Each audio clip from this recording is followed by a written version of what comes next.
دەوڵەتی تورکیا یا میلەتی تورکیا کاتی خۆی بە سواری ئەسپ و شمشێرەوە لە مەنگۆلیاوە هاتن.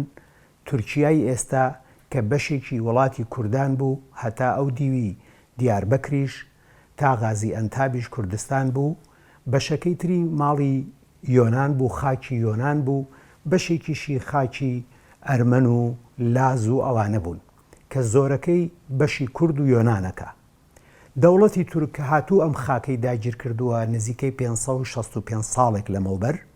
دەوڵەتی تورک لەوێ نەبوون، تورک لەوێ نەبوون، لە مەنگۆلیاوە هاتن کە نزیکەی 565 ساڵێک لەمەوبەر ئەنکەرە و دواتر ئەستەمبوڵیان داگیر کرد.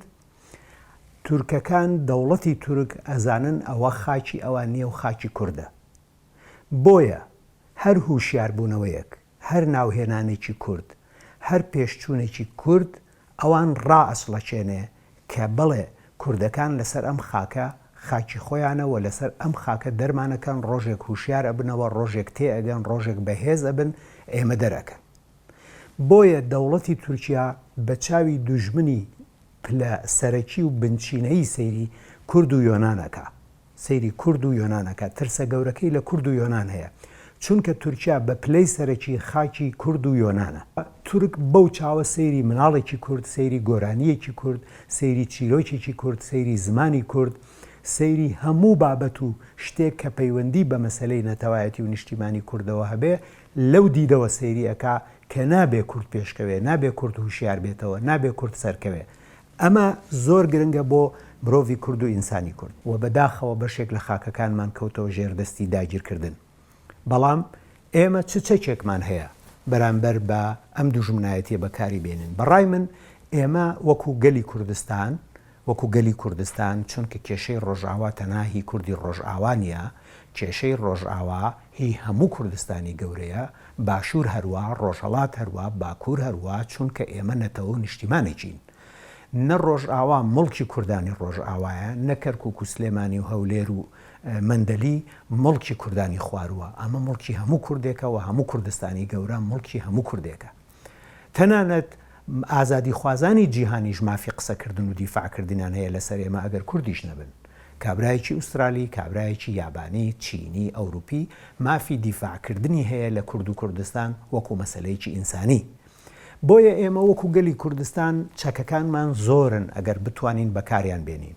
بۆ نمونە ڕاستە شەڕی چەکدار و چەک یەکێکە لە جەنگەکان، یەکێکە لە چەکەکان، بەڵام چەکی بایکۆت، خەباتی دیبلۆماسی، خەباتی جەماوەری، خەباتی میدیایی، خەباتی هەموو جۆرەکانی خەبات، مانگرتن، خۆپیشاندان، خەباتی پەرلەمانی، ئەمانە هەموو چەکن کە ئێمە ئەتوانین بەکاریان بێنین، خۆمان ڕێک بخەین و ئەم چەکانە بەباشی بەکاربێن. نەک ئێستاش ئەو بایکۆتە نابێ بشکێ.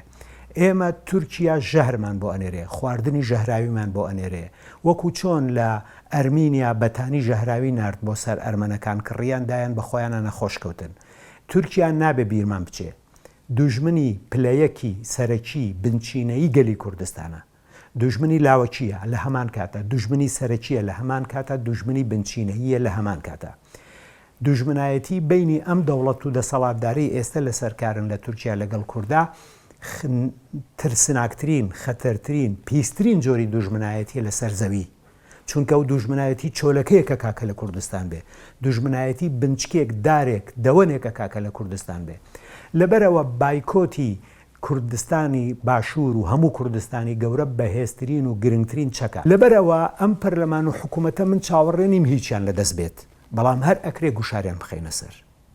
ئەم پەرلەمان و حکوومەتە بەڕاستی پەرلەمانی گەلی کوردستان و نەتەوەی کورد، حکوومەتی گەلی کوردستان و نەتەوەی کورد بە پلەی سەرەکی نییە. ئەمە پەرلەمانی چەند کەسێکە بۆ ئاوات و ئامانجەکانی چەند کەسێک، هیچی تر. بۆیە ئەبێ بیان دەینە بەر ڕەخنە ڕێژیان کەین. لەبەرەوە بایکۆتکردنی کاڵای تورکی بەهێزترین چەکی ئێمەیە ئەمڕۆ لە هەر چوارپارچەکەی کوردستان. کوردستانی باشوور بە تایبەتی ناوچەی بادینان بەبێ تەقا، بەبێ پێوتن، بەبێ ئاشکراکردن داگیر کراوە. هێزەکانی تورکیا خۆیان لە بادینانن، چەندین پێگەی سەربازی گەورە گەورەیان هەیە. جگەلەوە دام و دەستگاکانی جاسووسی دەوڵەتی تورکیا لە هەموو کوردستان ئەگەڕێت و کاری هەیە و دۆستی هەیە. هێزەکانی تورکی لە کوردستان پێویستە بێگومان دەربکرێ، بەڵام ئەوە ڕەنگە کات و شوێن و هێز و توانا و خۆڕێکخستنێکی زۆرتری بوێ لە ئێستا. پێویستە خەڵکی کوردستان چۆن بۆ ئەم داگیرکردنەی ڕۆژاوا هوشیار بوونەوە، پێویستیان بە هوشیاربوونەوەیکی زیاترە، پێویستیان بە ڕۆحی گیانی نەتەوەی و نیشتیمانی کوردانە هەیە، پێویستیان بە گۆشکردن و پەروەردە هەیە. کاتێک کە ئێمە توانیمان خەڵکی کوردستان پەروەردە بکەین بە بیر و باوەڕە نەتەوەی و نیشتیمانیەکان، ئەو کاتە ئەتوانین پێی بڵین کاکە بۆ تۆ ڕازیت کە جێشی تورکی لە کوردستانی باشوور بێت، ئەو کاتە خەڵکی کوردستانیش قبوڵی ناکەن. بەڵام پێویستە ئەمە بخرێتە ناو خەڵک، بکرێتە پەروەردە، بکرێتە تێکۆشان بۆ ئەوەی کە خەڵکی پێهوشیار بێت.